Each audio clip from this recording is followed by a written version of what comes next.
భాగ్యనగర్ లో Mangalya shopping mall వారి ప్రారంభోత్సవాల జాతర సెప్టెంబర్ 27న సంయుక్త మీనంచే Narsing main road HP petrol bunk పక్కన.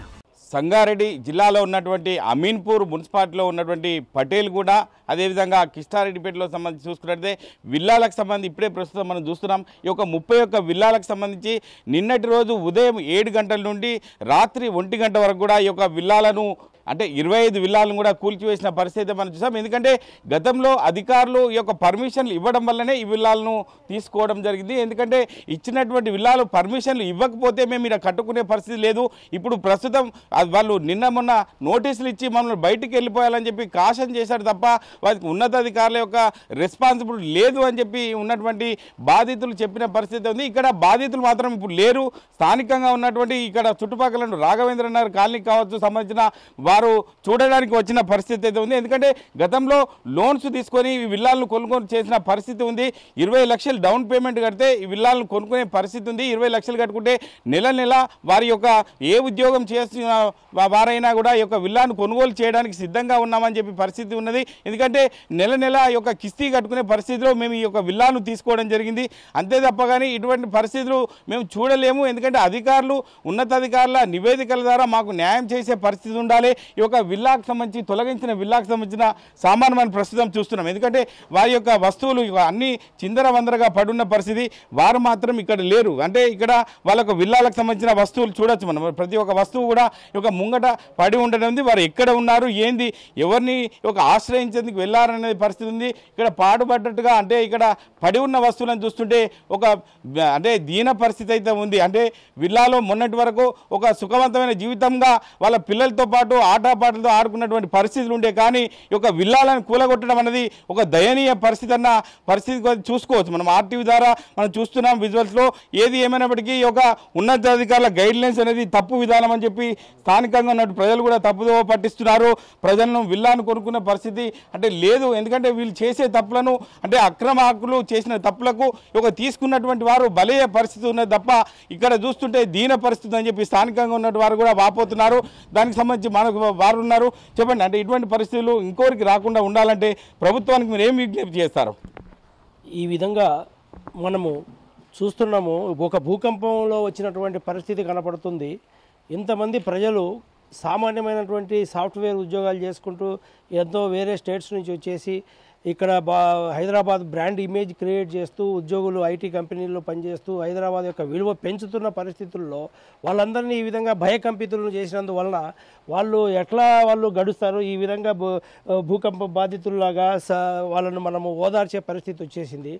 కాబట్టి ఈ గవర్నమెంట్ ఒక ప్రొసీజర్ క్లారిటీ గైడ్లైన్స్ ఇచ్చేసి నోటీసు ముందుగా ఇచ్చేసి టెక్నికల్గా లాటిట్యూడ్ అండ్ లాంగిట్యూడ్ ప్రకారంగా ఈ సర్వే నెంబర్స్ను గుర్తించే విధానాలను అందరికీ ప్రతి సామాన్య పౌరులకు కూడా తెలియజేయాలి. తెలియజేసిన తర్వాతనే లోను క్లారిటీ వచ్చిన తర్వాతనే ఇప్పుడు వాళ్ళు లోన్లు కట్టుకుంటున్నారు. ఇల్లేమో కూలిపోయింది. వాళ్ళు ఎక్కడ ఉండాలి? వర్షాలు పడుతున్నాయి, ఒక పక్క వరదలు వస్తూ ఉన్నాయి. వాళ్ళకు కనీసం తిండి కూడా లేకుండా ఎక్కడ ఉండో పాపం వాళ్ళు చాలా ఇబ్బంది పడుతున్నారు. కాబట్టి ఇలాంటి సామాన్య ప్రజలకు పౌరులకు ఇబ్బంది కలిగించే పరిస్థితి గవర్నమెంట్ నుంచి రాకుండా ఉండాలి. యాక్చువల్గా ఇదేదో రాజకీయంగా ఉండొచ్చు, లేకపోతే ఇంకా ఏదైనా ఉండొచ్చు. కానీ కొంతమంది బడాబాబులు కొంతమంది డబ్బులు వసూలు చేసుకొని వాళ్ళు ఇక్కడ సామాన్య ఎంప్లాయీస్కు అమ్మేసి వాళ్ళు వెళ్ళిపోయి ఇప్పుడు వాళ్ళు ఎవరు అడగాలి?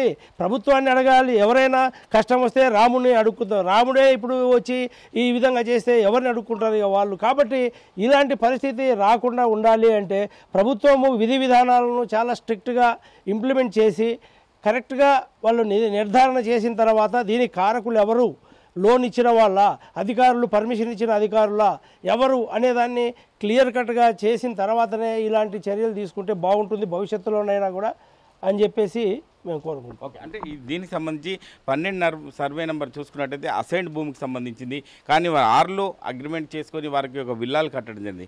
ఆ విషయంలో ఉన్నతాధికారులు అలసత్వం అనుకుంటున్నారా? ఈ విషయంలో చూసుకుంటే తప్పకుండా అండి. అది బ్లాక్ అండ్ వైట్లో మీరు ఎంక్వైరీ చేసినప్పుడు గవర్నమెంట్ ఆటోమేటిక్గా ఎవరు ఏంటి అనేది వాళ్ళకి తెలియకుండా ఏం జరగలేదు. అందరికీ తెలిసే జరిగినాయి. కాబట్టి తెలిసి జరిగినటువంటి తప్పు చేయని వాళ్ళు ఇక్కడ బలైపోయారు. కాబట్టి దీన్ని తీవ్రంగా మేము ప్రజలందరూ కూడా సహచర కాలనీ వాసులము, ప్రతి వ్యక్తి ఎవరైనా కావచ్చు, ప్రతి ఒక్కరికి జీవించే హక్కు కావాలి, వాడికి బ్రెడ్ బటర్ అండ్ రెసిడెన్స్, వాడికి తోడు నీడ గూడు కావాలి. గూడు లేకపోతే వాడు ఏ విధంగా పిల్లలను, ఎక్కడ చిన్న చిన్న పిల్లలు ఉంటారు, ఎంతో ఇప్పుడు ఇబ్బందులు పడుతూ వాళ్ళు పారిపోయి ఉన్నారా ఏంటి, వాళ్ళు దొంగల? వాళ్ళు దొంగలు కాదు, వాళ్ళు ఏమీ తప్పులు చేయలేదు, వాళ్ళు కొనుక్కున్నారు, లోన్ పెట్టుకున్నారు, ఇప్పుడు లోన్ కట్టాలి, నెల తిరిగితే లోన్ వస్తుంది. ఇన్సూరెన్స్ వాళ్ళు అంటారు ఇల్లు ఇది న్యాచురల్ కెలామిటీలో కాదు, ఇది గవర్నమెంట్ కూలగొట్టింది కాబట్టి మేము ఇన్సూరెన్స్ ఇయ్యము అంటారు. అప్పుడు ఎన్ని సమస్యలు చాలా ఒకదానికొకటి వస్తాయి. కాబట్టి వీటన్నిటినీ కూడా ఆలోచన చేసి గవర్నమెంటు ఆలోచన చేస్తే బాగుంటుందని చెప్పేసి మేము ప్రజల తరఫున కోరుకుంటున్నాం. ఓకే, అంటే గత బీఆర్ఎస్ ప్రభుత్వం ఇచ్చినటువంటి ఒక పర్మిషన్లు కావచ్చు, ఇప్పుడు వచ్చినటువంటి కాంగ్రెస్ ప్రభుత్వం ఒక సంవత్సరంలోనే ఇటువంటి దాడులను ఎట్లా మీరు చూస్తారు? మీరు అంటే ఇది ఒక్క రోజులో జరిగింది కాదు, గత కొన్ని సంవత్సరాలుగా మేము ఇక్కడే స్థానికంగా ఉంటూ ఉన్నాము. ఆ రోజుల్లో జరిగినటువంటి పరిస్థితులన్నింటినీ అప్పుడు గవర్నమెంట్కి అది అవకాశాన్ని బట్టి వాళ్ళు డెవలప్మెంట్కు దృష్టిలో పెట్టుకొని చేసుకుంటూ వచ్చారు, పర్మిషన్లు ఇచ్చారు, అన్నీ ఇచ్చారు. కానీ ఇప్పుడున్నటువంటి గవర్నమెంట్ తప్పులు జరిగినాయని చెప్పేసి వెతికి చేస్తూ ఉన్నది కరెక్ట్ కావచ్చు, కానీ దాన్ని ప్రజలకు సామాన్యులకు మాత్రం ఇబ్బంది కలగజేయడం అనే దాని వలన మేమందరం కూడా బాధపడుతున్నాం. ఓకే, అంటే ఎవరికైనా ఒక సొంతింటి కావాలని కోరుకుంటారు, ఏ ఉద్యోగికైనా కంపల్సరీ ఈ విల్లాకు సంబంధించి ఒక 20 లక్షల డౌన్ పేమెంట్ కొట్టి తీసుకొని రావడం జరుగుతుంది. ఆ విషయంలో దానికి సంబంధించి ఒక నెల కిస్తీలు కట్టే అవకాశం ఉంటుంది. ఇటువంటి పరిస్థితులు వస్తే ఎట్లా చూస్తారు మీరు ఆ విషయంలో? ఇక్కడ 2 విషయాలండి. మొదటిది డౌన్ పేమెంట్ అనేది. 1 కోటి రూపాయలు బిల్డింగ్ ప్రాపర్టీ కొనాలంటే కనీసం 20% అంటే 20 లక్షలు డౌన్ పేమెంట్ కట్టాలి. ఆ 20 లక్షలు కూడా మనలాంటి మధ్యతరగతి సామాన్య మనుషులు కేవలం వాళ్ళ దగ్గర ప్రతి నెల ఇంతని వాళ్ళు సేవ్ చేసుకుంటూ చివరికి ఒక 5 సంవత్సరాలు 10 సంవత్సరాలు కూడబెట్టిన తర్వాత ఆ రెక్కలు ముక్కలు చేసుకొని కష్టపడి సంపాదించిన సొమ్ముని డౌన్ పేమెంట్ ఎలాగో పోతుంది. ప్లస్ దానికి తోడు ఇప్పుడు లోన్ ఈఎంఐ కట్టాలి కంపల్సరీ. లోన్ ఈఎంఐ కట్టకపోతే వాళ్ళు బ్లాక్ లిస్ట్ చేస్తారు ఆ పర్సన్ని. సో ఆయన జీవితాంతం ఎక్కడో ఒక తప్పిదం మనలాంటి సామాన్యుడు రికగ్నైజ్ చేయకపోవడం వల్ల టైంలో ఇప్పుడు మనకే నష్టం. చూడండి, ఇప్పుడు ఇలా డౌన్ పేమెంట్ పోయింది, అలాగే ఈఎంఐ కూడా కట్టుకోవాలి. ఈఎంఐ కట్టకపోతే బ్లాక్ లిస్ట్ చేస్తారు. అలాగని చెప్పి ఈఎంఐ కట్టుకుంటూ ఎంతకాలం కట్టుకుంటూ వెళ్తారు? నాకు ఇల్లు ఉంది కాబట్టి నేను ఈఎంఐ కడతాను, అదే ఇల్లు లేకపోతే నేను ఎందుకు కడతాను? ఈ ప్రాబ్లం అనేది గ్రాస్ రూట్ లెవెల్ నుంచి అనలైజ్ చేసుకుంటూ రావాలి. ఇప్పుడు ఇన్ని ఇల్లు కూల్చేశారు, పాపం వాళ్ళందరూ రోడ్డును పడ్డారు, ఎవరెక్కడికి వెళ్ళారో తెలియదు, కానీ చూసేవారు మాకే మనసు తరుక్కుపోతుంది. మరి ఆ సఫర్ అయిన వాళ్ళకి ఇంకెంత ఘోరంగా ఉంటుంది. ఇప్పుడు మేము ఆలోచిస్తాం వాళ్ళు పాపం ఎక్కడికి పోయారా, ఎక్కడికి వెళ్ళారా అని చెప్పి, నెక్స్ట్ టర్న్ ఎవరిది ఏంటి అని చెప్పేసి. సో ఇలాంటిది ఏదైనా ఉంటే ఒక సిస్టమ్ ఎలా ఉండాలంటే నా ఉద్దేశం ప్రకారం బ్యాంక్లో ఒక లోన్కి అప్లై చేసినా సరే, లేదంటే ఒక ప్రాపర్టీ గురించి ఈసీ తీసినప్పుడైనా సరే అది హయ్యర్ అఫీషియల్స్కి వెళ్ళాలి, ఒక అలర్ట్ లాగా వెళ్ళాలి. ఇక్కడ పలానా చోట డెవలప్మెంట్ జరుగుతుందన్నప్పుడు ససేమిరా వాళ్ళు ఒక బోర్డు పెట్టో, పబ్లిక్ నోటీస్ ఇచ్చో, ఒక నోటిఫికేషన్ ఇచ్చి, ఏదో ఒకటి ఇచ్చి ప్రజలను కాపాడాలి. అయితే ప్రతి బ్యాంకు లోన్ కూడా ఇచ్చేస్తుండొచ్చు ప్రాపర్టీ డాక్యుమెంట్స్ కరెక్ట్గా ఉన్నాయని చెప్పేసి, కానీ అది ప్రతిసారి ఇప్పుడు గత ప్రభుత్వం ఏదైనా తీసుకోండి, గత ప్రభుత్వం అప్పుడు ఉన్న పరిస్థితుల ప్రకారం ఒక చట్టం చేసి ఎల్ఆర్ఎస్ బీఆర్ఎస్ కింద ఇంత అమౌంట్ కట్టి మీరు రెగ్యులరైజ్ చేసుకోండి అని చెప్పారు. కానీ ఇప్పుడు వచ్చిన ప్రభుత్వం ఇదంతా లీగల్ కాదు, మీరు ఎలాగైనా సరే రెగ్యులరైజ్ చేసుకున్నా మాకు సంబంధం లేదు అంటే, ఇలా ప్రభుత్వం మారినప్పుడల్లా చట్టాలు మారిస్తే మళ్ళీ మధ్యతరగతి వాడికి కష్టం కదా. సో ఏదైనా ఒక చట్టం, ఒక శాసనం చేసిన తర్వాత అది సంవత్సరాల తరబడి అలాగే ఉండాలి, ఒక కన్సిస్టెంట్గా ఉండాలి. ఒకవేళ ఏదైనా చట్టాన్ని మార్చవలసి వస్తే న్యాయ నిపుణుల సలహా తీసుకొని ఆ తర్వాత ఏం చేయాలి, ఎంత నష్టం జరుగుతుంది. ఇప్పుడు వీళ్ళకి ఇలా నష్టపోయారు, మొత్తం ఇల్లు నష్టపోయారు, వాళ్ళకి ఇప్పుడు గూడు లేదు. సో వాళ్ళు ఇప్పటికిప్పుడు ఎక్కడికి వెళ్తారు వాళ్ళు?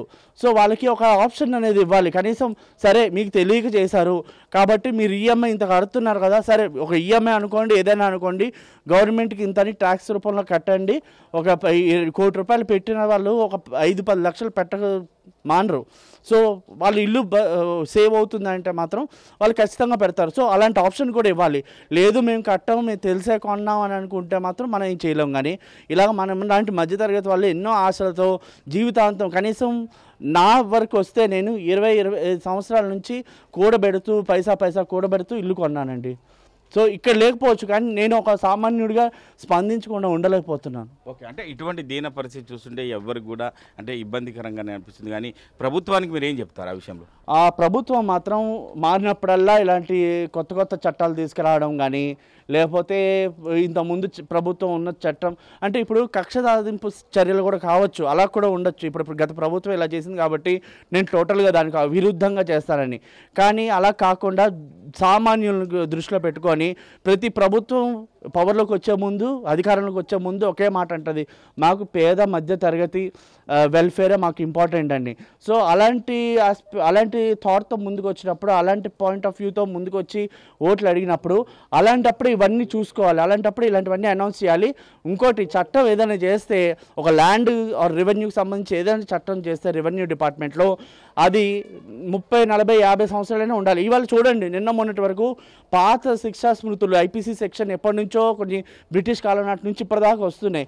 ఎందుకు అవి మార్చాలంటే దానికి న్యాయ నిపుణుల సలహా కావాలి, దానికి కంప్లీట్ క్లియరెన్స్ కావాలి. ఆ కాన్ఫిడెన్స్ లెవెల్ రావాలంటే ఆ చట్టం అనేది కన్సిస్టెంట్గా చేసుకుంటూ వెళ్ళాలి. కానీ ఇలాగా టోటల్లీ కాంట్రడిక్టరీగా ఇంతకుముందు పార్టీ ఇలా చేసింది కాబట్టి మేము ఇలా చేస్తాం అనేది మాత్రం అది సరైన పద్ధతి కాదు. ఎటైనా సామాన్యుడే నష్టపోతాడు. సామాన్యుడి గురించి ప్రభుత్వం కనీసం ఇప్పుడైనా మేలుకోవాలి. ఇప్పుడు వచ్చే జనరేషన్ మాత్రం చాలా తెలివైన వాళ్ళు ఉన్నారు. సో ఎలాగా అనేది కొంచెం ఈ విషయంలో ఆలోచించాలి. టెక్నికల్గా మాత్రం గవర్నమెంట్ తలుచుకుంటే ఏదైనా చేయగలదు. సో ఇప్పుడు వీళ్ళకి ఎంతో కొంత నష్టపరిహారం అయితే ఇప్పించాలి, లేదా కనీసం ఇప్పుడు కూల్చబోయే, ఎందుకంటే ఇలాంటి ఒకవేళ నెగ్లిజెన్స్ కానీ రూల్స్ విషయంలో వచ్చాయంటే ఇంకా ఫ్యూచర్లో ఇంకా చాలా వచ్చే అవకాశాలు ఉన్నాయి. కానీ ఇప్పుడు ఉన్నవి కూల్చేసి ప్రజలకి గూడు లేకుండా చేసే బదులు రానున్న కాలంలో అలాంటివి తగ్గించడానికి స్కోప్ ఉంటుంది, ఒకవేళ పక్కా లాస్ కానీ చేసి దాన్ని ఇంప్లిమెంట్ చేస్తే.